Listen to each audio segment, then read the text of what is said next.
So, as those of you who watch this channel regularly know, I do a Q&A live stream every other Friday. It's called Ask Away, and because my most watched videos are these ones where I talk about Star Trek, I get a lot of Star Trek-related questions.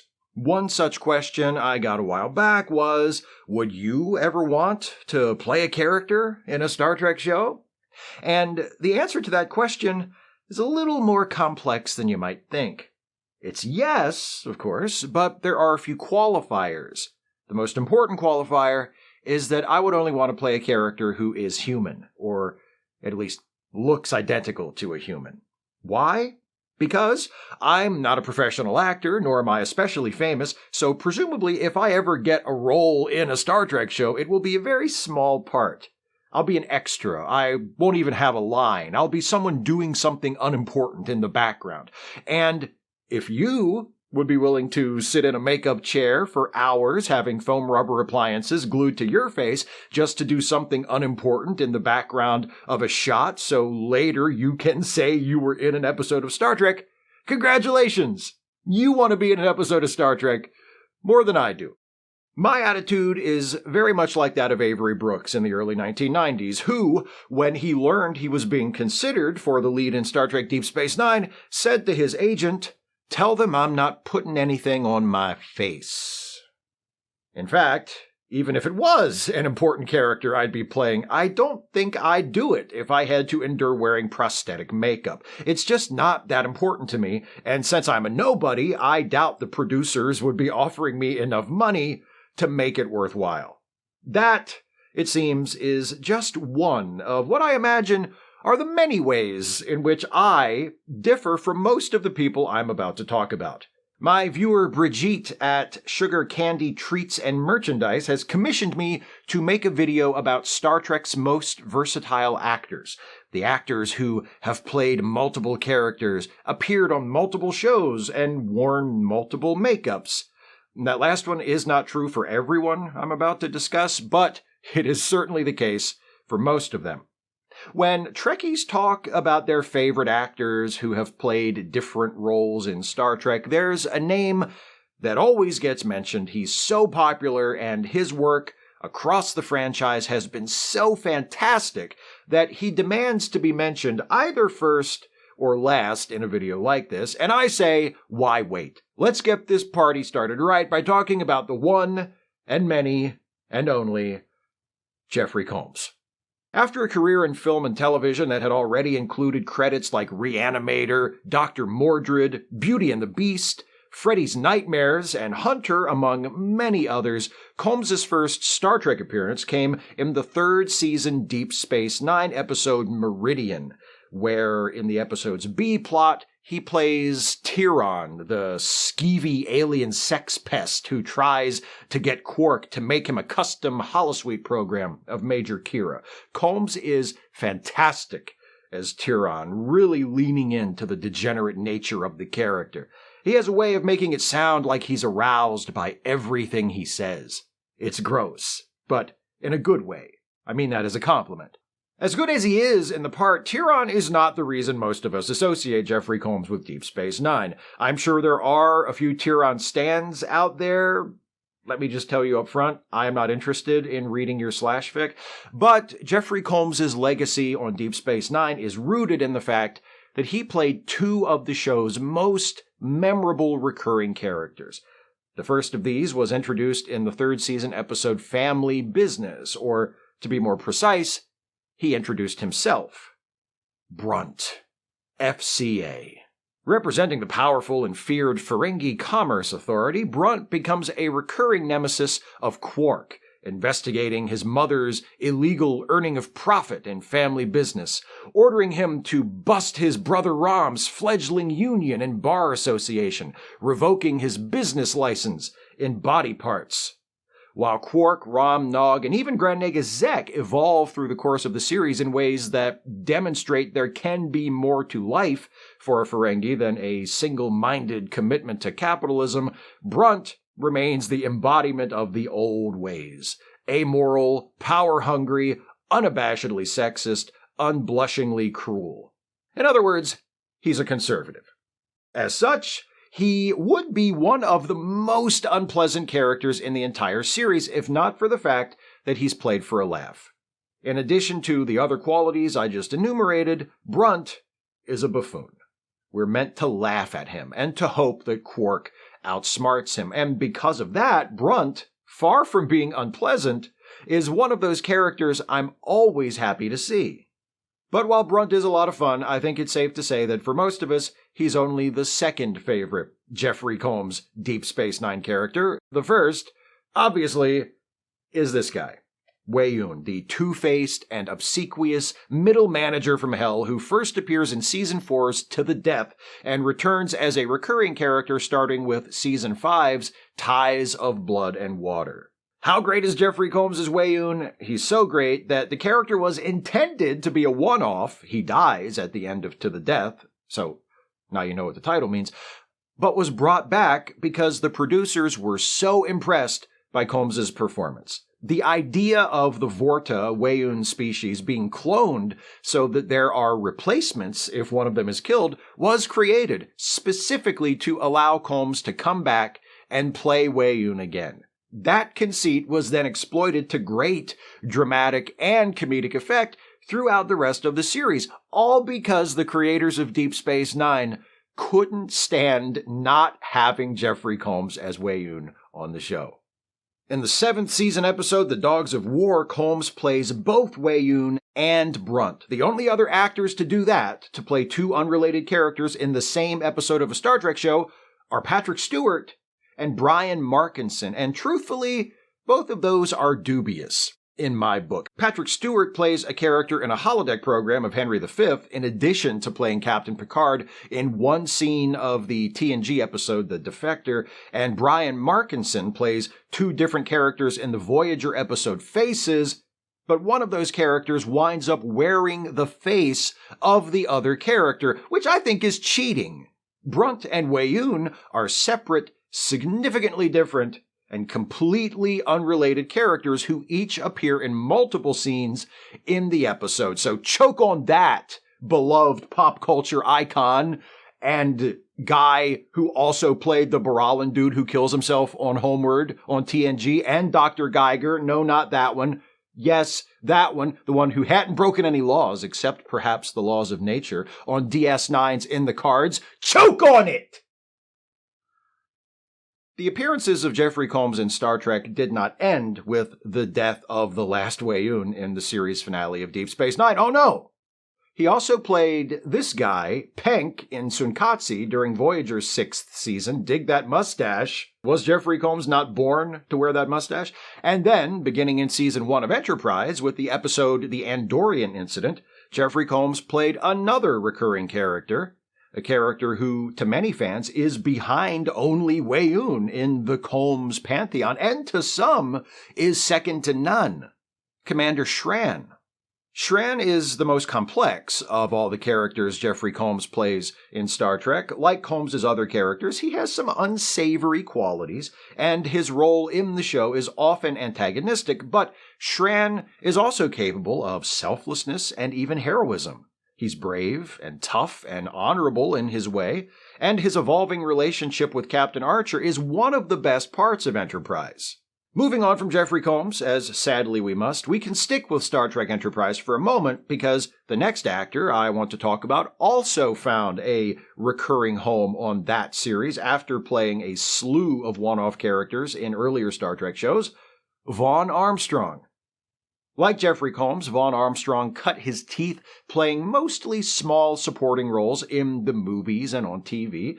His first role in Star Trek came in the first season of Star Trek The Next Generation, where he played Chorus, one of the first two non-Worf Klingons to appear on the show. Well, first three, technically, but that other dude doesn't do anything but die, so who needs him? Armstrong would go on to play a total of 12 different characters on 4 Star Trek series, more than anyone else in live action, including 2 different Cardassians on DS9, a Romulan, an ex-Borg, a Vidian, a Hirogen, and another Klingon on Voyager, and a Kretassin, whatever that is, and yet another Klingon on Enterprise. But his most recognizable role in Star Trek, also on Enterprise, is Admiral Forrest, who appears in 14 episodes, 16 if you count his Mirror Universe version from the In a Mirror Darkly two-parter, which you shouldn't because they're different people, but if you do, I'm not going to argue with you about it because honestly, who gives a shit? Like Shran, Admiral Forrest's role in the series is mostly defined by his relationship with Captain Archer. He's a likable authority figure, tries to have Archer's back as much as possible while also placating the Vulcans, who are even bigger dicks than usual in this show. He's basically the opposite of an evil admiral. And it's cool to see Armstrong play a role like this and do so well at it, since a few of his previous Trek characters are kind of severe. It's almost like he's some sort of actor. Seriously, though, you can tell how much the producers of Star Trek respected Vaughn Armstrong's abilities as an actor, because when the time came to cast Admiral Forrest, one of them said, "You know who would be good? The guy who played that asshole Gul Dunar back in the first season of Deep Space Nine." Speaking of Deep Space Nine, do you want to talk about J.G. Hertzler? Sorry, I think the transitions are just going to get lazier from this point on. Like Jeffrey Combs and Vaughn Armstrong, J.G. Hertzler has played enough Star Trek characters to field a basketball team, and like Armstrong, he's mostly associated with one of those characters in particular. But both before and after he got his defining role, Hertzler popped up in smaller, one-shot parts, including the captain of Sisko's doomed ship, the Saratoga, in the first episode of Deep Space Nine, and Lass, a fellow changeling who Odo runs into in the 7th season episode Chimera. Lass is an interesting case, because not only does Hertzler disappear into the role so fully that I didn't even realize it was him until I first watched the episode, he's also not credited under his usual name, but as Garmin Hertzler. This was at Hertzler's request, to avoid any confusion, since by that point he had established himself in his signature role, that of General Martok. Martok becomes a close friend and mentor to Worf, and eventually adopts Worf into his house. He's a sort of badass surrogate father figure. After the end of Deep Space Nine, Hertzler brings some of that same energy to his one and only appearance on Star Trek Voyager, in the episode Sunkatsi, where he portrays a Hirogen fighter who becomes Seven of Nine's coach when she is abducted and forced to take part in the deadly combat sport. And if Sunkatsi sounds familiar, that's because I already mentioned it once before in this video when I was talking about Jeffrey Combs. It's the episode with this guy. God, I'm digging that stash. Salvador Dali, eat your heart out. Jeffrey Combs and J.J. Hertzler in the same episode. It's like a Deep Space Nine recurring characters reunion. Also, The Rock is in it, in one of his first non-wrestling television appearances, because Sunkatsi isn't pro wrestling. It's more like early UFC. Anyway, Jeffrey Combs is the crooked promoter, J.G. Hertzler is the grizzled veteran/trainer, and The Rock fights Seven of Nine. Can you believe this is an actual episode of Star Trek? Hertzler went on to play a couple more Klingons on Enterprise, but let's be honest, of all the characters he played in Star Trek, the one he'll always be most associated with is Martok, and rightly so. Martok is awesome. He's a standout character on a series with a regular and recurring cast of almost nothing but standout characters. Nearly every actor I'm going to talk about in this video has at least one Deep Space Nine appearance, even if that character didn't wind up being their most famous role in the franchise. For example, James Cromwell. He plays Hanok, the alien from the Gamma Quadrant with whom Quark negotiates in the 4th season DS9 episode Starship Down. He also plays this guy, Jaglom Shrek, in the 6th season TNG two-parter Birthright, although his first scenes in that episode take place on Deep Space Nine. I'm telling you, the place was an actor magnet. Cromwell also played Angosian Prime Minister Nayrok in the 3rd season TNG episode The Hunted, but his most well-known and important character within the Star Trek universe is, of course, Stretch Cunningham. All in the Family and its associated spin-offs are all Star Trek canon. Don't ask questions. I won't explain. Also, he played Zephram Cochrane, the inventor of warp drive on Earth. in the movie Star Trek First Contact. If you think that's a big deal, some people do. I don't know.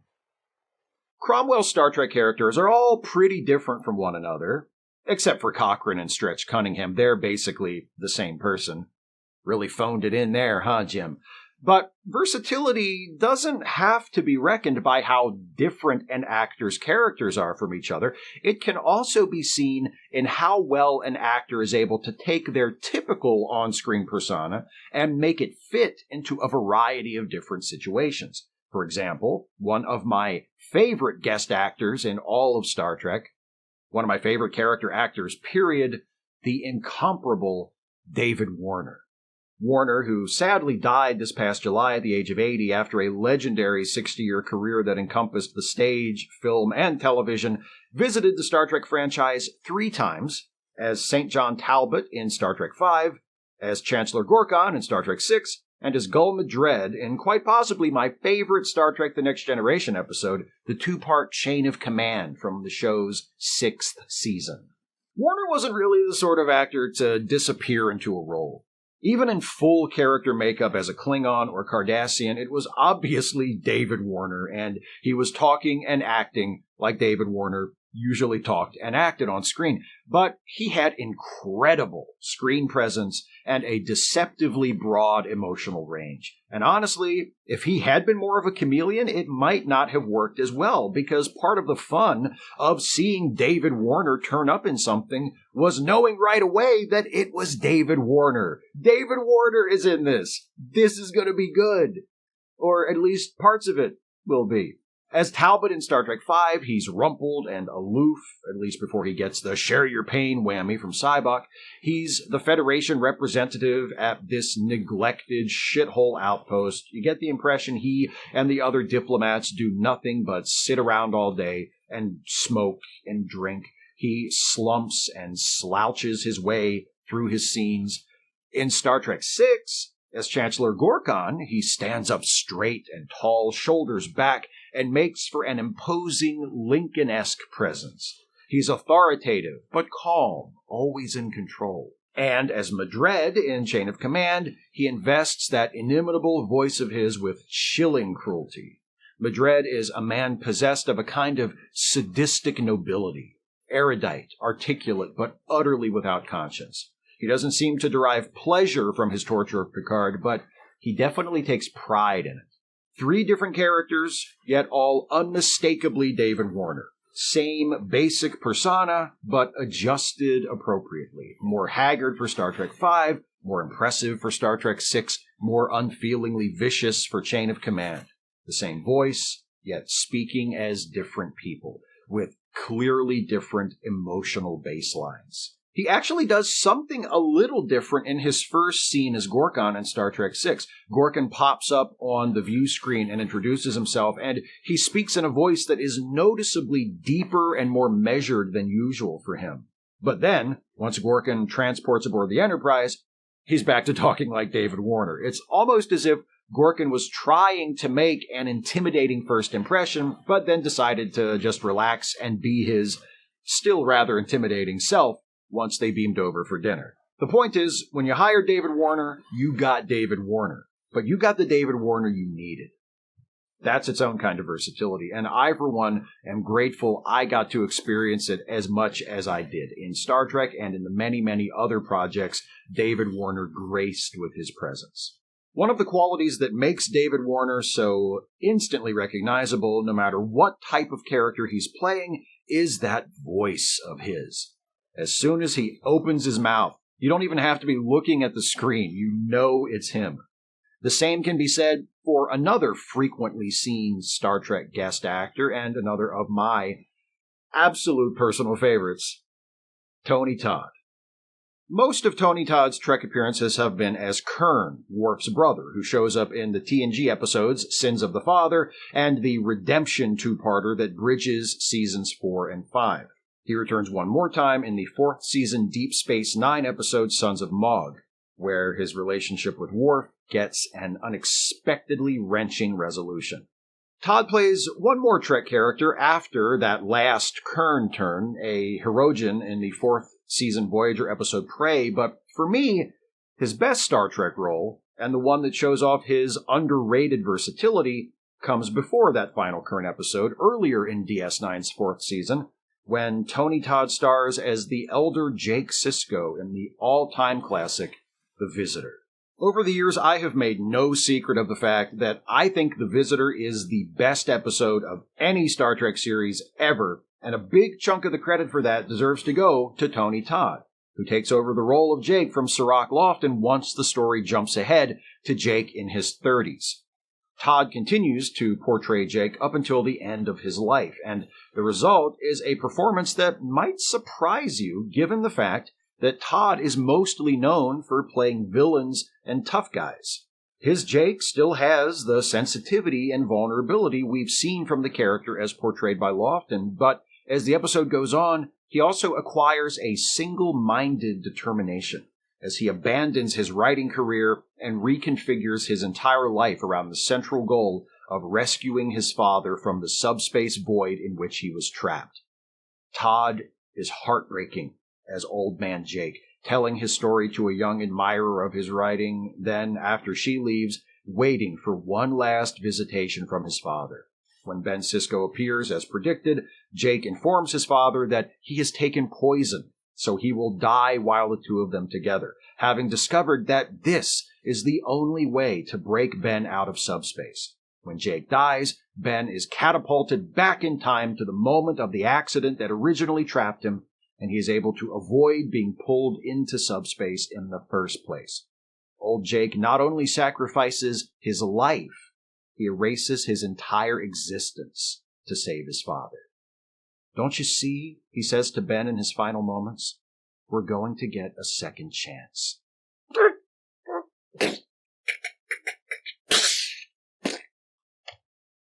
That guy who just reached out of the TV, ripped my heart out of my chest, and squashed it in his fist like a ripe tomato, he's the same guy who played Kern.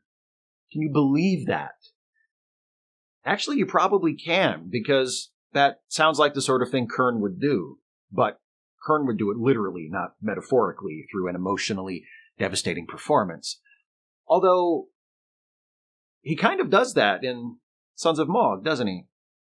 In a different way and to a lesser degree, but still. Tony Todd! Damn, he's good. There are so many actors who have played multiple roles in Star Trek over the years, and I'm not going to even name them all, much less cover them in detail, but a few of the more significant ones who I haven't mentioned yet are Tim Russ, who played one of the terrorists who snuck aboard the Enterprise in TNG's Starship Mine, the Klingon henchman who worked for the symbiont thief in DS9's Invasive Procedures, and an Enterprise B bridge officer in Star Trek Generations before landing the role of Tuvok in Star Trek Voyager. He also played the Mirror Universe version of Tuvok in DS9's Through the Looking Glass. Kurtwood Smith, who played the President of the Federation in Star Trek VI, Thrax, Odo's predecessor as Chief of Security in the DS9 episode Things Past, and Anorax, the villain of Star Trek Voyager's two-parter Year of Hell. Mark Lenard, who is best known for originating the role of Sarek, Spock's father, in the classic Trek episode Journey to Babel, a role he reprised in a few of the movies and a couple of TNG episodes, but who also played one of the first Romulans ever seen on screen in one of the best episodes of the original series, or any other Star Trek show, Balance of Terror. Leonard also played the commander of the doomed Klingon ship that encounters V'ger at the beginning of Star Trek The Motion Picture. He was the first actor to play a Klingon with forehead ridges and to speak the Klingon language on screen. And for those reasons, he's unrecognizable in the part, but trust me, that's Mark Lenard under there. Diana Muldaur, best known for playing Dr. Pulaski during TNG's second season. She also had roles in 2 TOS episodes. She was Dr. Ann Mulhall in Return to Tomorrow and Dr. Miranda Jones in Is There in Truth No Beauty? So she specializes in playing doctors. In Star Trek, at least outside of Star Trek, Diana Muldaur has played characters who work in all sorts of different fields, including law. Although I heard that one didn't work out so well for her. William Campbell guest starred as not one but two iconic characters on classic Trek, Trelane in The Squire of Gothas, and Klingon Commander Kolob in The Trouble with Tribbles, a role he reprised 27 years later on Deep Space Nine in the episode Blood Oath. Majel Barrett played number 1 in the original pilot for Star Trek The Original Series, The Cage, then played the recurring role of Nurse Chapel throughout TOS, then played Loxana Troi in multiple episodes of TNG and DS9, and also provided the voice of the ship's computer in TNG, DS9, Voyager, and the TNG-era movies. Ethan Phillips is best known for playing Neelix on Voyager, but he also played a Ferengi on TNG in Menage a Troi, the holographic Mater D in Star Trek First Contact, and another Ferengi in the Enterprise episode Acquisition. And speaking of Ferengi, Armin Shimmerman played Quark on Deep Space Nine, of course, but he also played one of the first Ferengi ever seen on TNG in the episode The Last Outpost, and another Ferengi on TNG in Peak Performance the following season. And before any of that, he was the face in the weirdo silver talking box that announces Counselor Troy's arranged marriage in the TNG episode Haven. Susan Gibney played the flirty hologram of Leia Brahms in TNG's Booby Trap, the less flirty real Leia Brahms in TNG's Galaxy's Child, and Captain Benteen in the DS9 episodes Homefront and Paradise Lost. There are two other names on the list that you would probably recognize if you saw them, but whose names might not ring a bell. But they deserve to be mentioned nonetheless. Only 5 actors have ever appeared on camera playing 7 different Star Trek characters.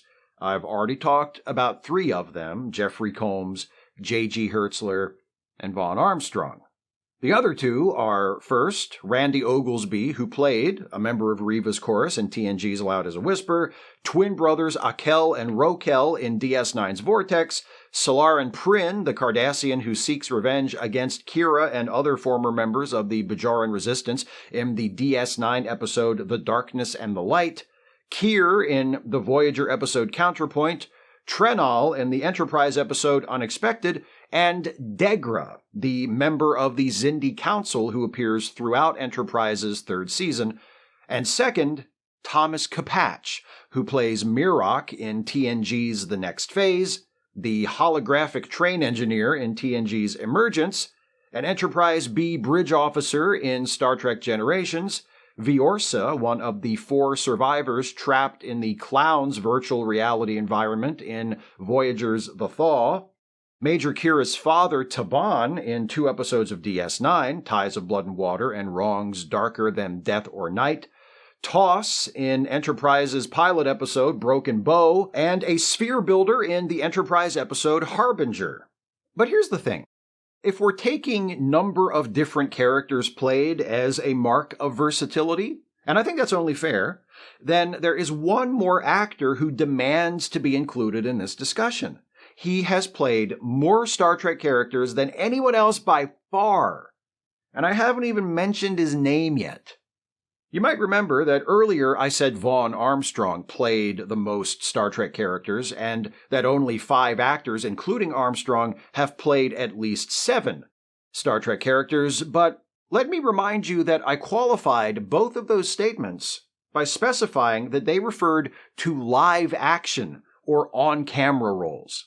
If we expand our scope to consider voiceover work, for instance, playing animated characters, then the most prolific actor in the Star Trek franchise is none other than this guy, James Doohan. Doohan's primary Star Trek character was, of course, Scotty, who he played in Star Trek The Original Series, the first 7 Star Trek movies, and an episode of Star Trek The Next Generation. Doohan also played Scotty in Star Trek The Animated Series.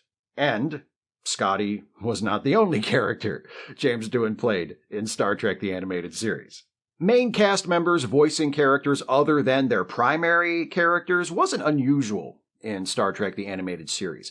The show was relatively low budget, and actors frequently read lines as other characters when necessary.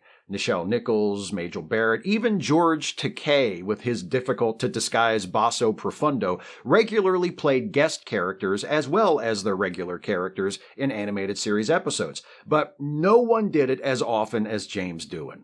By my count, throughout his career in Star Trek, Doohan played a total of 57 different characters. Almost all of those are characters in the animated series. Many only have a line or two, so call it a technicality if you want, but the fact remains, if we count voice work, and I see no reason why we shouldn't, the all-time leader in number of different Star Trek characters played is James Doohan, and it's not even close. But the subject of the video isn't most prolific Star Trek actor, it's most versatile Star Trek actor, and while I do think prolificacy ought to be considered when determining versatility, it's not necessarily the most important factor. James Doohan played a lot of different characters, but let's face it, most of his animated series roles didn't exactly stretch him as an actor. I think a truly versatile actor is one who not only plays many parts, but many varied parts. Characters who are different from one another in significant ways. Characters that demand the actor exercise different muscles for each performance. Judged that way, the only thing I can do to answer the question of who is Star Trek's most versatile actor is to end this discussion where it began, with Jeffrey Combs. He's played more Star Trek characters than almost any other actor, and while some of these characters have been alike in certain ways, they've also allowed Combs to show off the impressively broad emotional range he's capable of portraying. And most importantly, from Brunt to Weyoun to Shran to every other character Combs has brought to life in the franchise, they've all been good. Despicable, funny, admirable, but always compelling. I know I said I had to either start or finish with Jeffrey Combs, but I figured to hell with it. Why not both? Seemed appropriate, anyway. Thank you once again to Bridget at Sugar Candy Treats and Merchandise for commissioning this video. Bridget, I hope I did okay. Commissions are currently closed, but if and when I open them back up, I will be sure to let you all know. In the meantime, you can support this channel by becoming a patron at patreon.com/Steve Shives, becoming a channel member by clicking the join button, or by making a one-time gift via the thanks button or PayPal or Venmo. Links for those are in the description. Thank you all for watching. Take care, and I will see you next time.